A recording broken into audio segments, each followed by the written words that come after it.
Bienvenue. Les élections législatives au Bénin pour élire les députés de la 8e mandature auront lieu le 28 avril prochain. Et pendant que le processus électoral suit son cours normal avec les institutions, les acteurs politiques, eux, vont au contact des populations, écoles politiques, séances de restitution, des résolutions de congrès, des discours prononcés ou exhortations à cette occasion alimente la polémique. Ces derniers jours, les médias locaux, en tout cas certains médias locaux, y ont consacré des publications et y voient quand même une violation des dispositions du code électoral. Pour le débat ce soir, Saturnin Djossou, bonsoir. Bonsoir Joël Tchoubé, le bonsoir n'était pas parti, bonsoir Joël Tchoubé, à nos auditrices ainsi qu'à nos auditeurs, ma civilité. Alors, ma civilité également à vous, Vigilant Wassé. Bonsoir Joël, bonsoir à tous. Civilité à vous, Alphonse Moïse Soulé. Bonsoir à vous Joël et bonsoir à tous. Alors, Saturnin Djossou, Moïse Soulé, Vigilant Wassé, voilà donc le plateau de ce soir.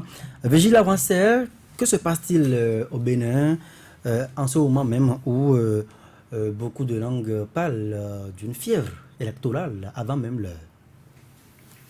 Il se passe ce qui s'est souvent passé en cette période, de mon point de vue, parce que comme ce code électoral, le code passé, tout comme les lois électorales avant, ont toujours prévu, n'est-ce pas, une période de campagne qui est généralement dure 2 semaines. Et avant cette période, c'est la pré-campagne, n'est-ce pas? Mais la pré-campagne, la difficulté qu'on a toujours eue avec cette période, c'est qu'elle n'est pas déterminée. On ne sait pas exactement quand commence la pré-campagne. Disons, si on doit partir des faits tout court, la pré-campagne, c'est la période avant la campagne.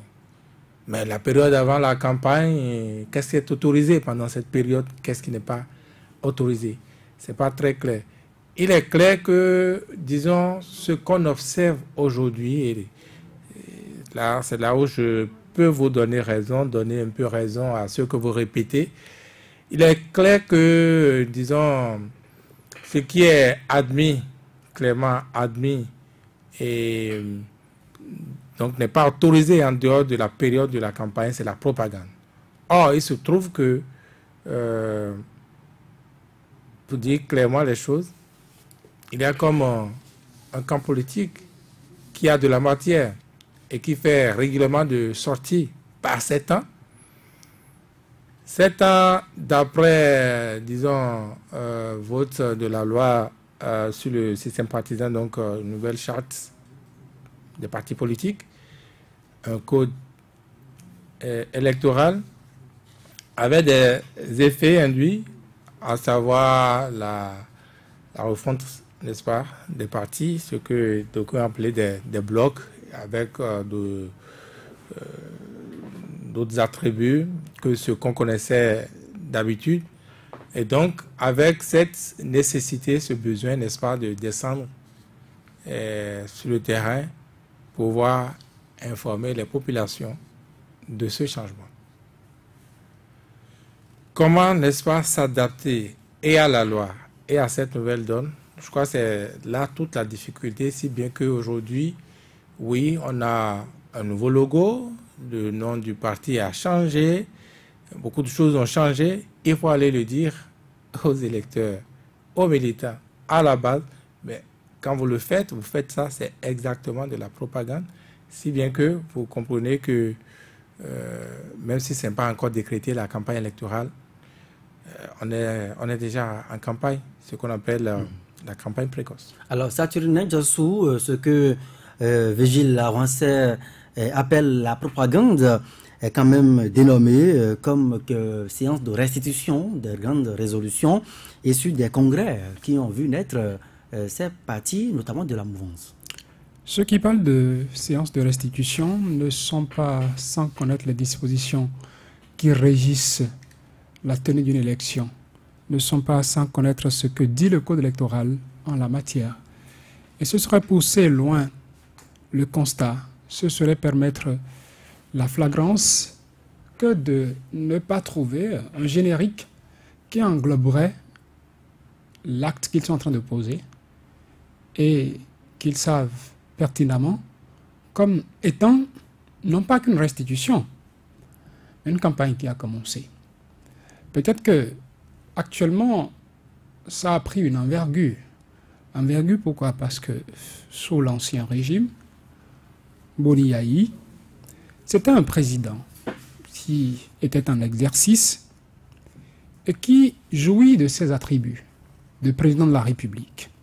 N'oubliez pas qu'à un moment donné, l'ancien président de la République avait entamé une tournée à travers les 77 communes du Bénin.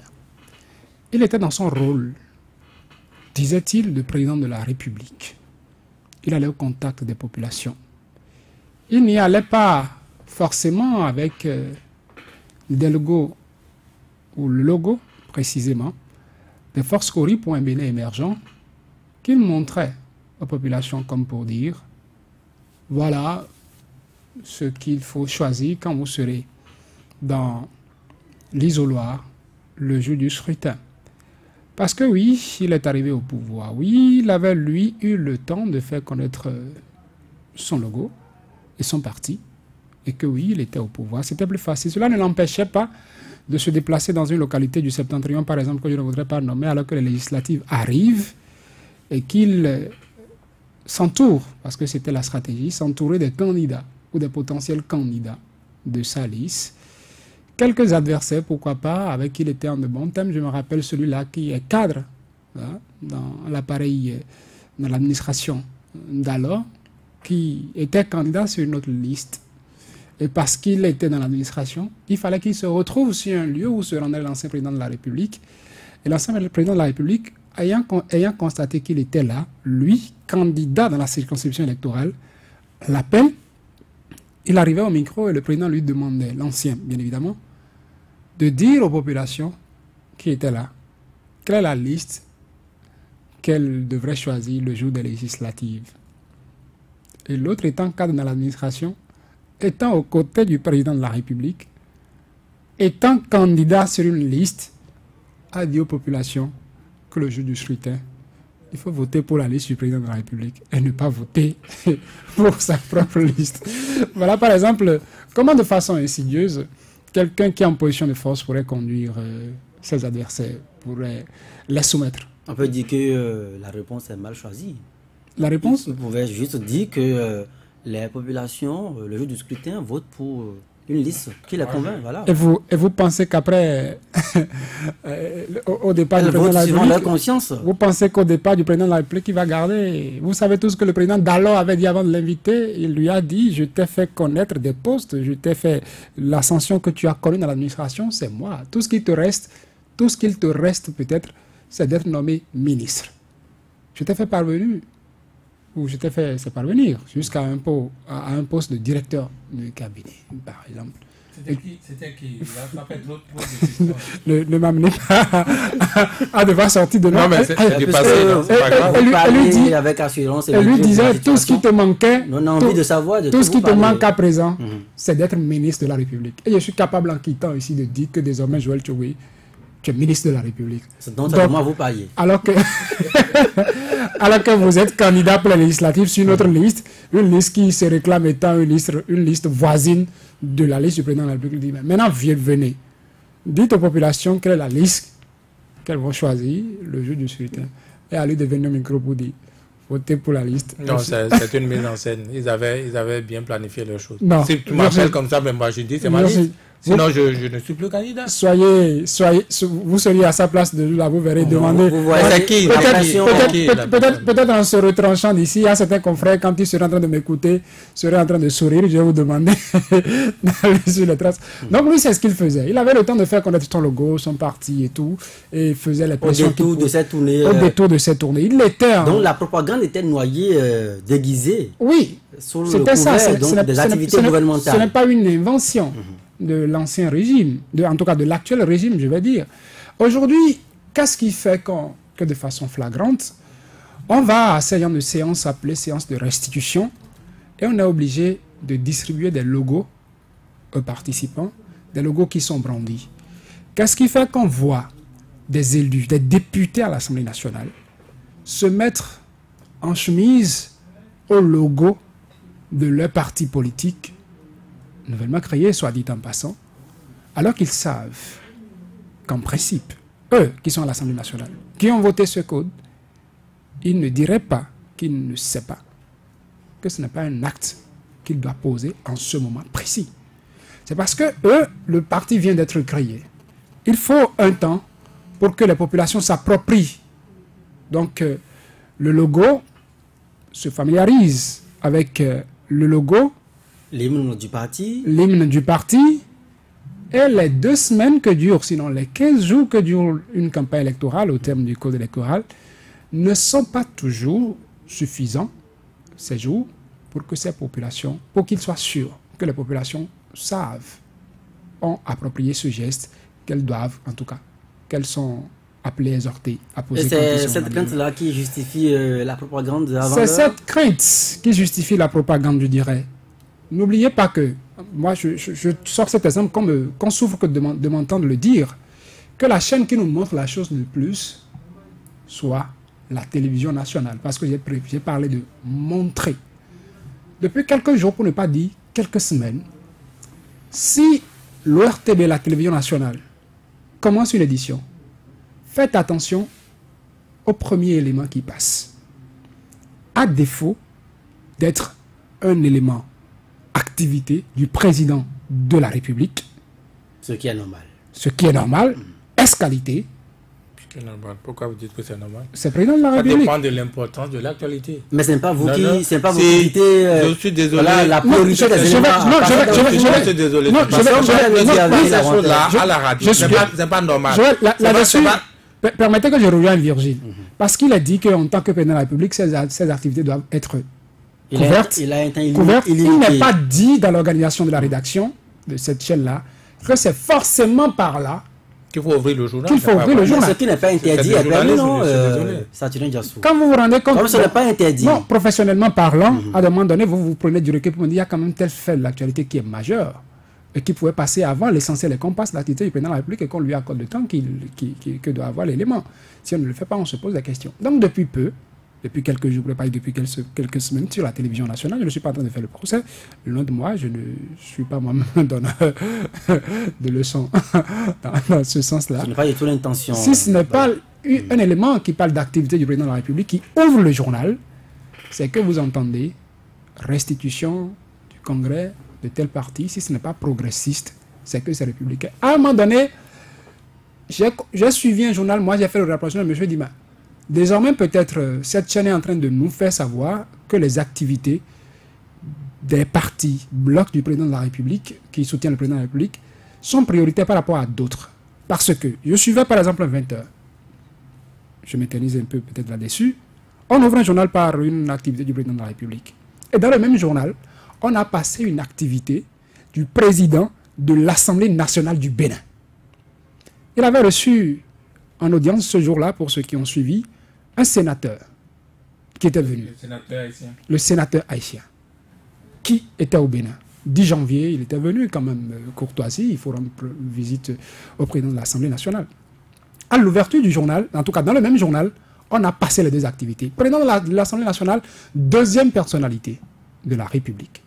En temps normal, quand on a fini de parler de l'activité du président de la République, qu'est-ce qui devrait suivre si tant est qu'on veut accorder la préséance aux autorités que nous avons?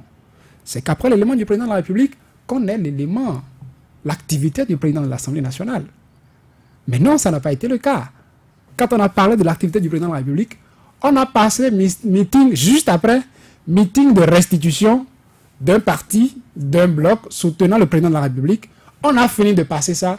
Et c'est à l'intérieur du journal, quelque part, avant la fin, qu'on en parle. Alors, de cette... Vous insinuez quoi exactement après toute cette démonstration C'est comme pour dire que ce qui ne doit pas être fait, on est en train de le faire au vu et au su de tout le monde. Peut-être, j'avais évoqué le cas de la télévision nationale, parce que j'avais parlé de montrer, parce que eux, sachant qu'ils ne peuvent pas pousser le bouchon jusqu'à un certain niveau, dans leurs éléments, ne montrent pas les logos que brandissent les participants pour dire c'est un cheval de telle couleur ou c'est un arbre et tout ce qui va avec.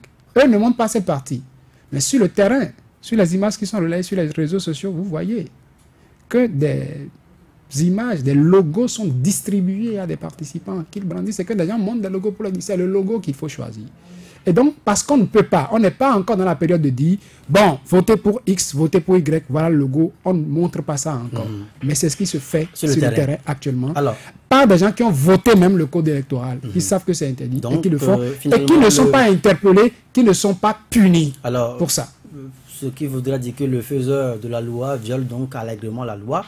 Alphonse Moïse Soudé, mais à ces séances de restitution, par exemple, des résolutions de ces congrès, on précise quand même, hein, quand vous suivez les éléments de langage, on précise que nous ne sommes pas en campagne. Est-ce que ça ne suffit pas? Quand on parle de séance de restitution du congrès, c'est une forme de campagne déguisée. Parce qu'on veut habituer désormais les populations au nouveau. Ça ne se fait pas en dehors de la période électorale. Normalement, vous avez 15 jours pour faire ça. Vous faites tout ce que vous voulez, mais vous ne devez pas exhiber vos logos. Tout le monde sait que ce n'est pas bon, mais tout le monde le fait, mais personne ne sanctionne. On dit il faut sensibiliser les populations. On va vous dire bientôt que, bon, il faut qu'on aille sur le terrain, sensibiliser les populations sur la recherche des cartes, les prix, tout ça, là, ça entre. Mais je ne vais pas seulement pour dire aux gens, va chercher la carte. Mais je dois démontrer aux citoyens pour dire, tu vas chercher ta carte pour voter pour ma liste parce que. Et ça, nous sommes en campagne. Et ce n'est pas anodin, ce n'est pas innocent.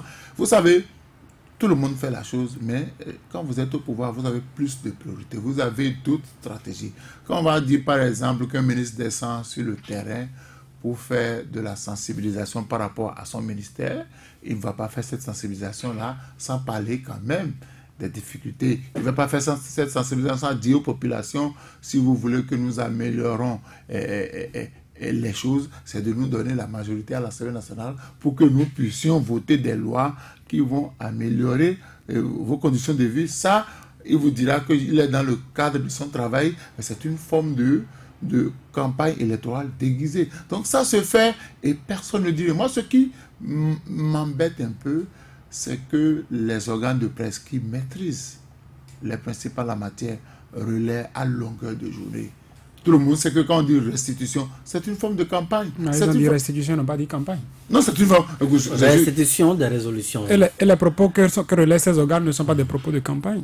Ah bon? Forcément. Quand vous suivez, on présente le logo, on présente l'hymne du parti. À quelle occasion doit-on présenter le logo? Dites-moi. C'est forcément dans la campagne électorale, pas avant la campagne. C'est au cours de la campagne. Alphonse Moïse Soudé, est-ce que le problème aujourd'hui, c'est pas parce que ces partis sont nés juste à quelques jours de cette période pré-campagne? Non, mais quand je vais aussi sur le terrain pour parler par exemple du code électoral, pour dire que le code a des imperfections, le code a des choses qu'il faut corriger. C'est une façon de dire que moi j'ai la possibilité de corriger si vous me donnez la majorité. Donc, dans un camp ou l'autre camp, tout le monde le fait. Mais il va falloir que les autorités, parce qu'au moins sur les chaînes de radio et de télévision, on peut contrôler ça. On peut contrôler. Parce que qui dit restitution, on dit restitution des travaux du congrès du parti. On doit montrer le logo. On doit parler du code électoral. On doit expliquer le processus électoral. Ça ne se fait pas avant la campagne. Donc c'est depuis des lustres, tout le monde le fait. Mais les populations eux-mêmes ne disent rien. Vous voulez refuser au parti de former des militants? Parce que quand même, quand on n'a pas de formation... de restitution, ce n'est pas formation. Si on veut former les... Mais le militant qui est dans un parti et qui ne maîtrise pas l'hymne du parti, qui ne connaît pas les dispositions du code, ni de la charte et tout, ne s'approprie pas les règles élémentaires du parti, vous ne pouvez pas interdire que les responsables aillent faire... Je suis d'accord. Voilà. Mais on ne doit pas profiter de son rang sur le plan administratif. On n'est pas obligé de monter ça à la télé. On n'est pas obligé d'en parler dans les journaux. Si tant est que je suis allé au village sensibiliser mes frères sur le nouveau logo, on n'a pas besoin d'en parler à la radio, ni de les montrer sur la chaîne. Mais l'acteur politique est libre d'associer des organes de presse. Je suis d'accord, mais l'acteur, vous savez, tout à l'heure vous l'aviez dit, ce sont ces acteurs politiques qui ont voté la loi. Ce sont ces acteurs politiques. Et quand vous-même qui avez voté la loi, connaissant les interdits et les permis de la loi, vous vous lancez. Parce que la difficulté qu'on a, tout le monde dit, la campagne électorale, c'est 15 jours. Mais personne ne peut me dire la durée de la pré-campagne. La pré-campagne a commencé déjà dès le lendemain du vote du nouveau code électoral. Parce qu'en allant sur le terrain, pour être contre ou pour le contre, c'est qu'on sensibilise les gens, on dit, nous pouvons faire mieux si nous avons la majorité. Écoutez bien les gens, écoutez bien. Même ceux qui disent qu'au niveau du code, il y a des pièges et qu'on doit corriger, c'est une façon de dire, si vous nous donnez les moyens, c'est à l'Assemblée qu'on corrige le code. Si nous avons la majorité qualifiée pour corriger les lois, nous allons les corriger. Donc tout le monde sait que ce n'est pas bien, mais tout le monde le fait. Personne ne le dit. Et c'est comme ça. On dit, on ne doit pas investir l'argent dans la campagne électorale. Ça va commencer, personne ne dira rien. On a dit la veille, dès qu'on arrête de faire campagne électorale, vous allez constater que c'est la nuit là même que les gens font du porte-à-porte et distribuent de l'argent. Tout le monde le sait, mais personne ne punit. Donc, étant donné que ça profite à tout le monde, on laisse passer. Mais normalement, il y a des gens qui sont payés avec l'argent du contribuable béninois pour faire respecter la loi. Alors, Vigile Avanceur, qui sont ces gens-là qui devraient pouvoir contenir l'ardeur de ces politiciens-là à violer allègrement les dispositions des lois? Pour ce qui concerne les médias, c'est tout de suite la RAC. La RAC qui doit s'y prendre quand elle doit le faire. On sait aussi qu'en de pareilles périodes, il y a l'ODEM aussi qui est plus active. Mais ça même qu'il a pris une récompense en tout cas qui, à la fin de chaque élection, vient à l'endroit des organes de presse qui ont été plus respectueux donc, des règles électorales. C'est la RAC, mais pour le reste, ça c'est pour ce qui concerne les médias. Les médias. Maintenant, oui, les juridictions ordinaires, on peut saisir le procureur. La loi permet aussi qu'on saisisse le procureur pour constater, etc. On a les huissiers pour ça. Mais je crois que, vous savez, on est dans un pays d'hypocrites où, comme Alphonse le dit, ça profite à tout le monde. C'est vrai, tous les pays ont de loi électorale, nous-mêmes on en a une. On y met ce qu'on y met généralement. Tant pis si on ne suit pas. Mais si on prenait conscience, si ça faisait vraiment mal, parce que ça, c'est parce que le pouvoir a eu de l'avance. C'est vrai, le pouvoir aussi a plus de facilité, n'est-ce pas, parce que c'est tout de même le pouvoir que l'opposition.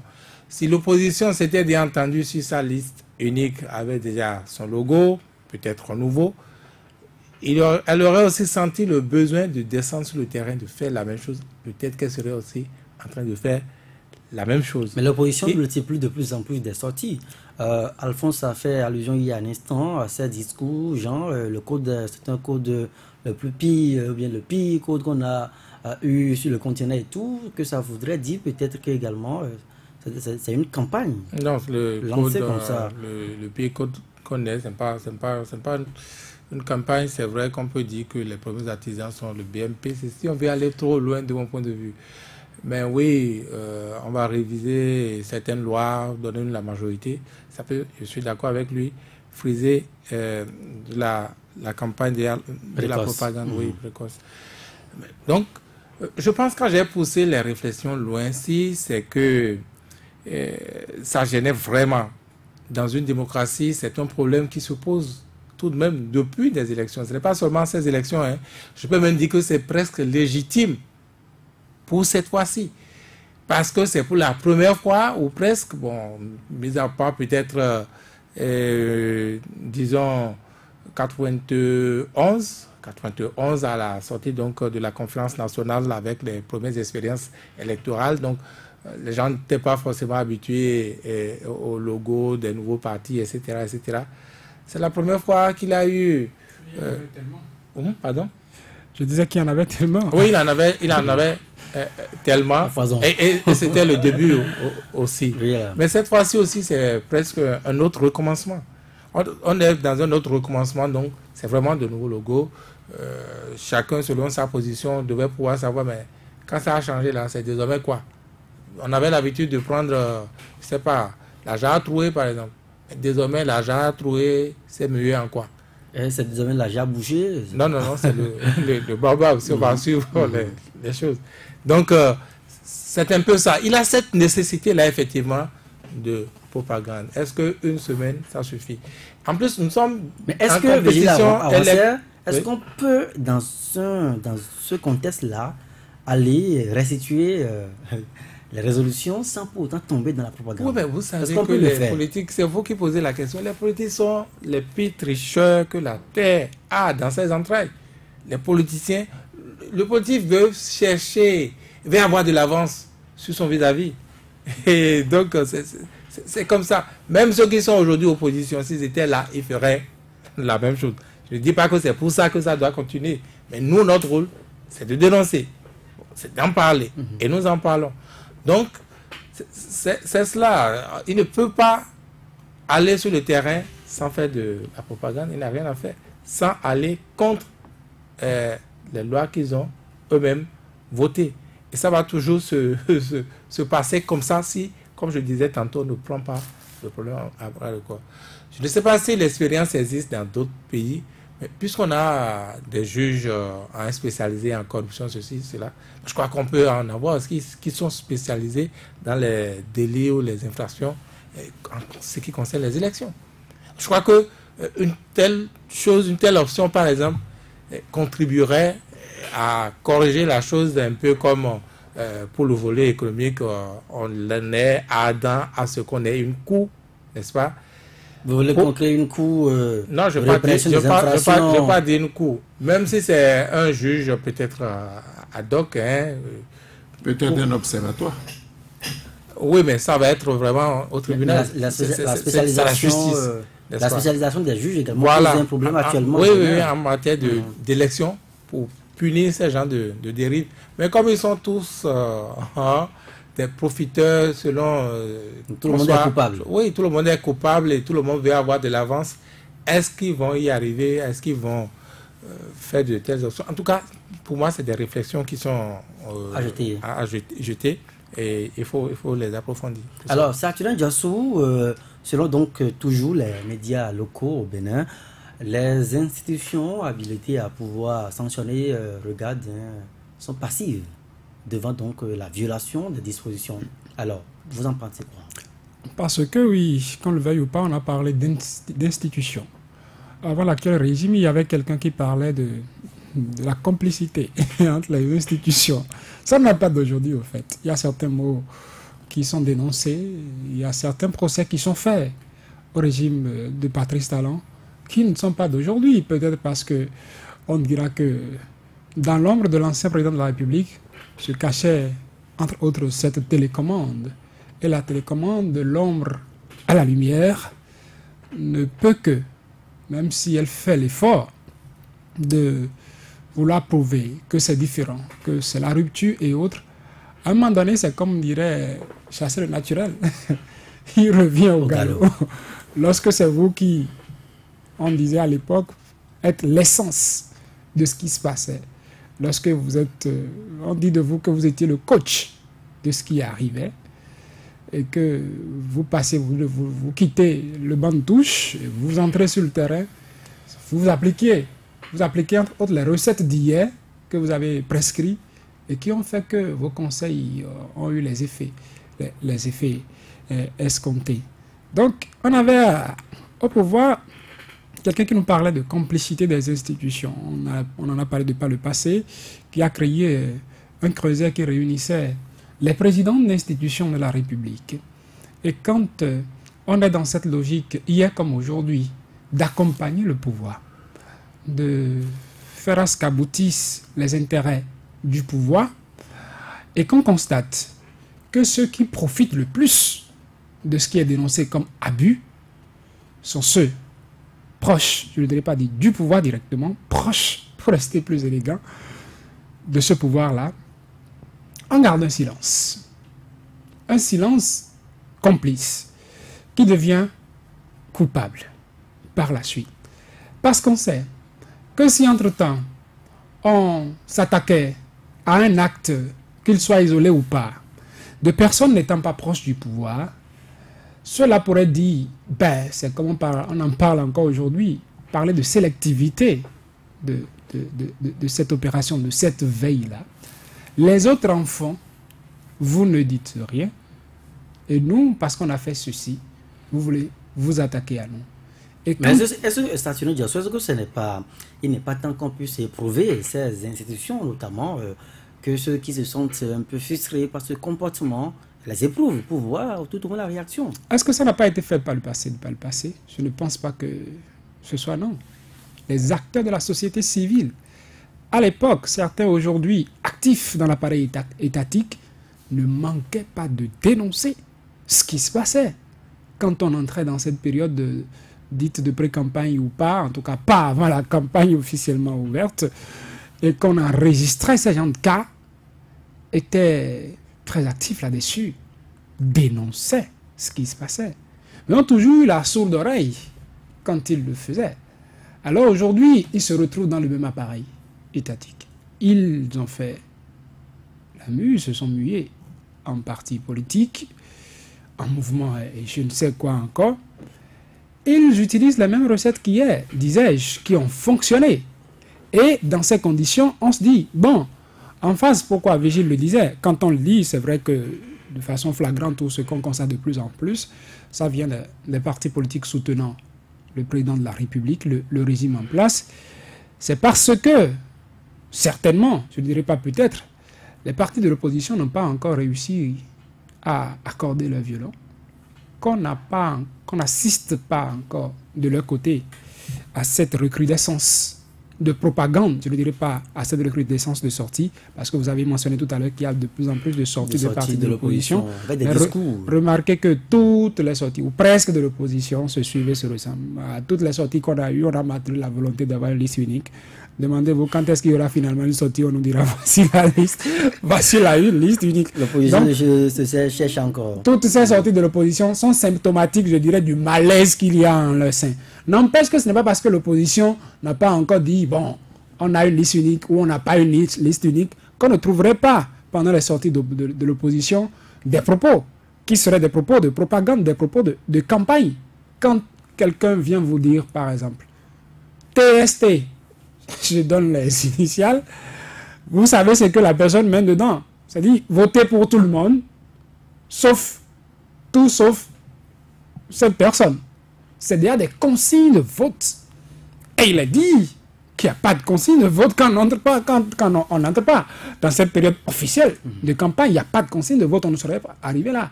Donc, les autres, à défaut d'avoir un logo et de dire voici notre logo, tiennent des propos qui sont des propos de propagande. Il faut ainsi. Donc, dans un cas comme dans l'autre, on constate déjà cet abus. C'est qu'on porte atteinte aux dispositions qui existent, qui réglementent la propagande, la campagne.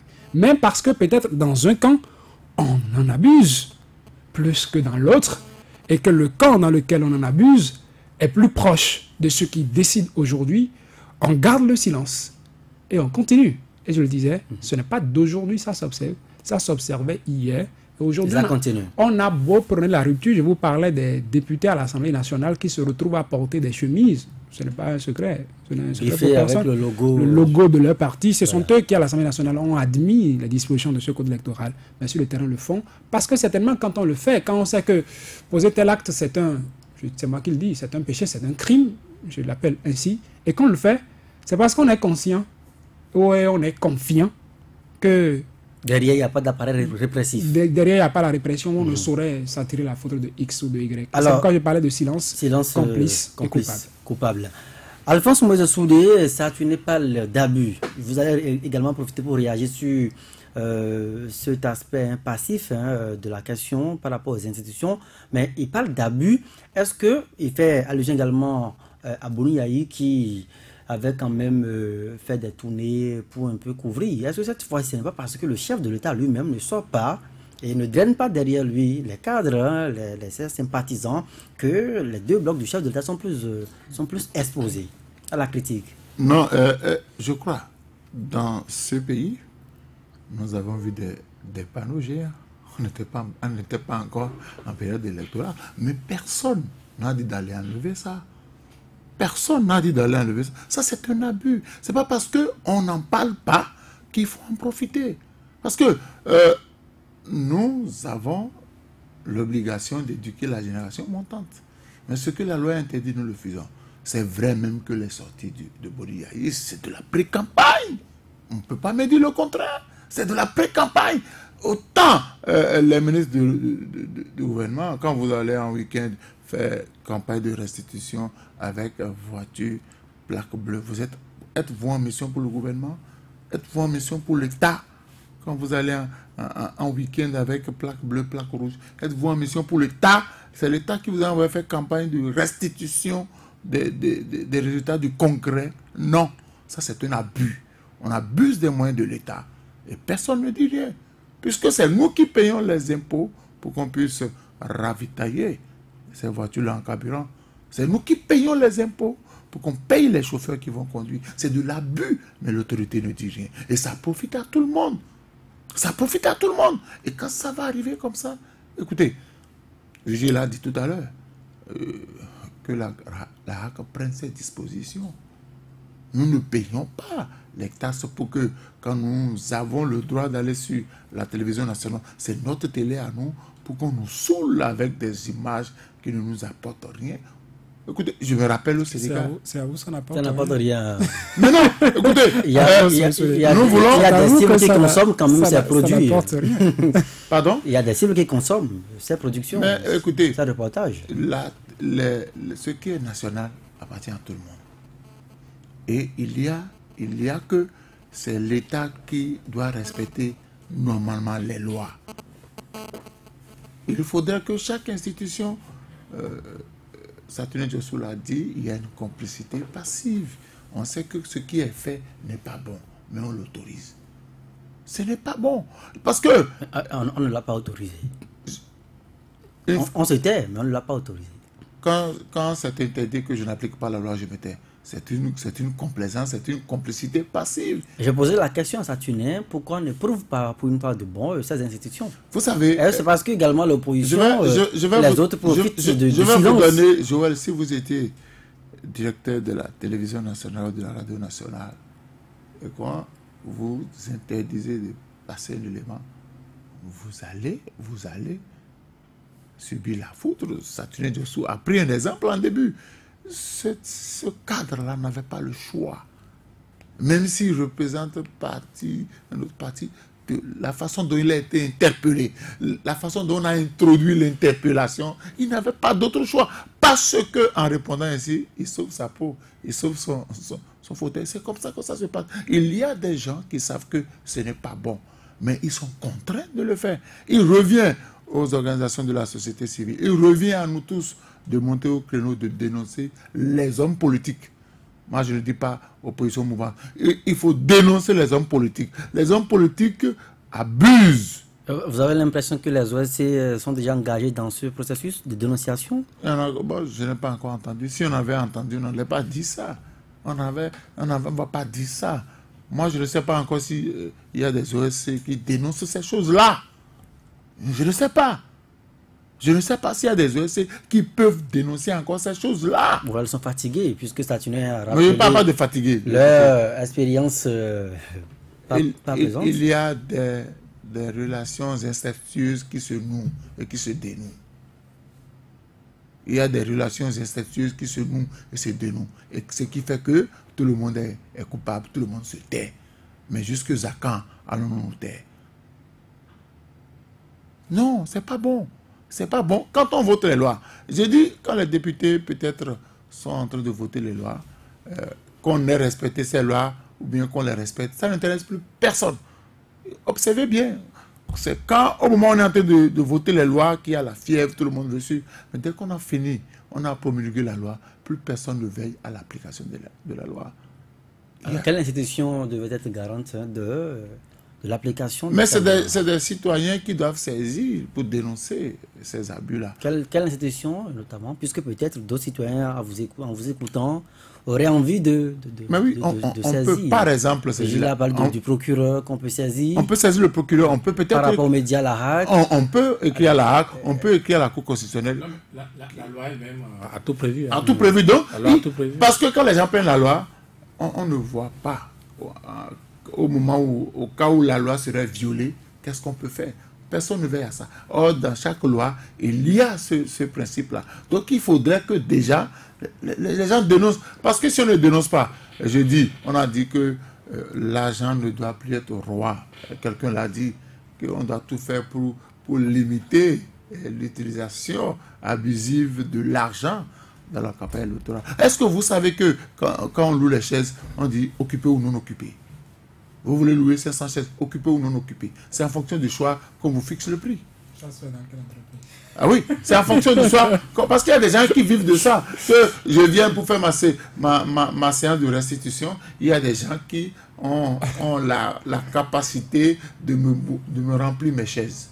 C'est comme ça. Et pourtant, c'est pas gratuit. Et ceux qui viennent suivre ces meetings-là, j'étais quelque part la dernière fois où c'est comme vous l'avez dit, restitution. Mais quand on a fini la restitution, on a donné, on a dit, il faut se désaltérer. On a distribué de l'argent, tranquillement. Les gens, tout le monde a vu, les intellectuels étaient là, tout le monde a vu. Vous avez combien? Tout le monde a pris. Personne n'a dénoncé. Vous avez pris combien? Vous savez, et quand vous êtes journaliste et vous allez dans certains milieux... Il vaut mieux faire comme tout le monde d'abord. Non, pas faire comme tout le monde. Il faut rester loin. Pour observer. Pour observer. Quand les gens vont quitter là-bas, ils vont passer devant vous. Vous savez, parfois... Je ne suis pas d'accord avec vous. Comment? Non. Vous savez qu'en matière d'investigation... Non, il nous a encore dit qu'il était en investigation. Bah, loin, s'il était en investigation, ça non, de loin. Quand je dis loin, je suppose que... S'il avait la possibilité de faire l'infiltration, oui, peut-être que les gens l'ont tellement vu, ses cheveux grisonnants qu'ils ont... Justement, c'est ce qui a été fait.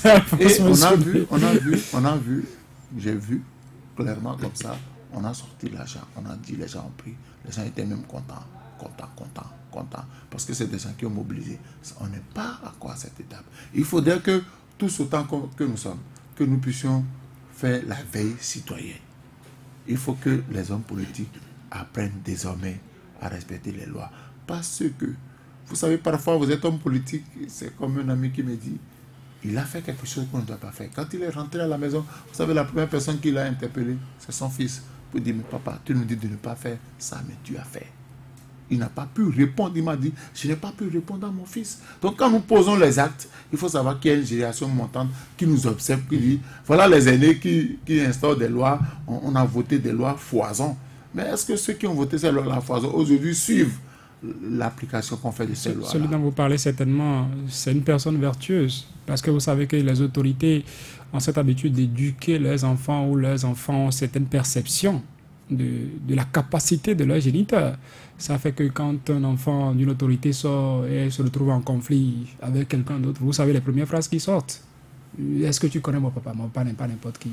C'est comme pour me dire. Alors, c'est comme qui peut se le permettre. Il est clair que la corruption électorale bat son plein. Il est également clair que l'achat massif des consciences pour orienter le vote dans un ou bien dans un autre sens est sur le terrain déjà. Alors, face donc à cet état de choses, Vigile avancée, les populations, que doivent-elles faire pour ne pas se rendre complices de ces gens d'actes? Parce qu'également, on doit éduquer les gens à la citoyenneté. Bien souvent, les populations là que vous montrez comme des victimes sont les premiers acteurs du moins de ce qui arrive, de ce qu'on dénonce. Eh bien, oui, vous savez, c'est difficile, hein? Je comprends que dans un environnement où la vie est si difficile, le quotidien est si difficile à gérer, qu'on vienne à elles, ces populations-là, avec de l'argent, qui n'est pas la possibilité de régler, disons, les petits besoins. Le quotidien. Le quotidien, simplement. Et qu'on leur apporte de l'argent, ce n'est pas donné à tout le monde de dire non à cet argent-là.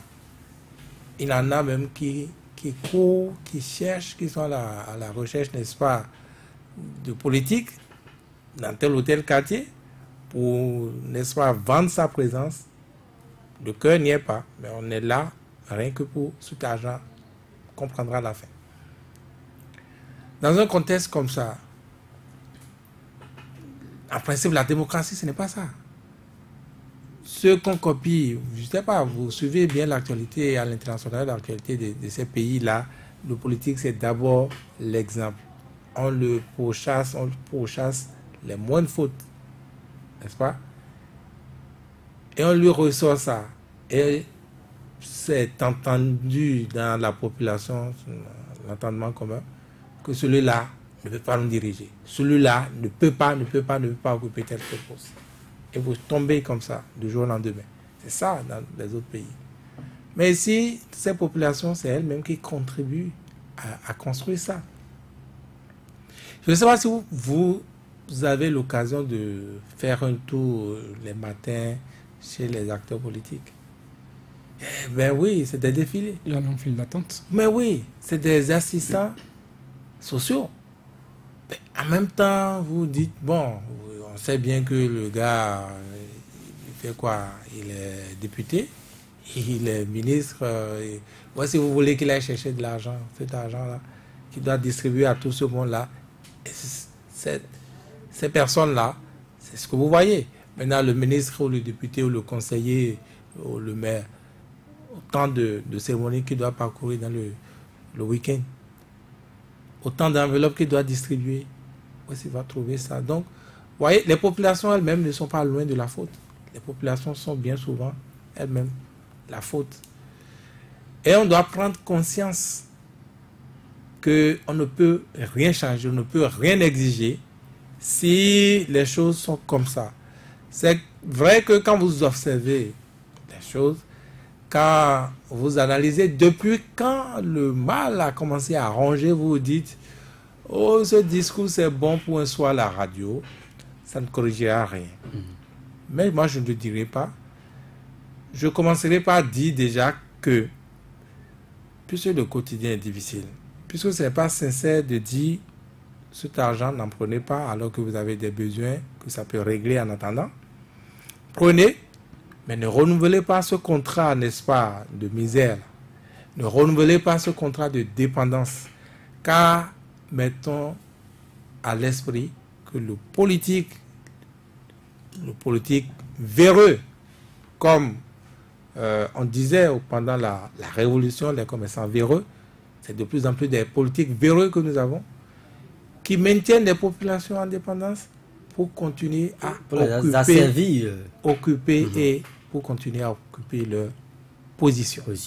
Il faut que les populations puissent comprendre ça. Oui, si vous n'en avez pas la force, de refuser de cet argent, prenez, mais sachez votre détecter cela, ne vendez pas votre âme. Et ça, les médias doivent faire suffisamment ce travail. Saturnin Diassou, l'attitude des populations devant l'argent, l'achat de conscience.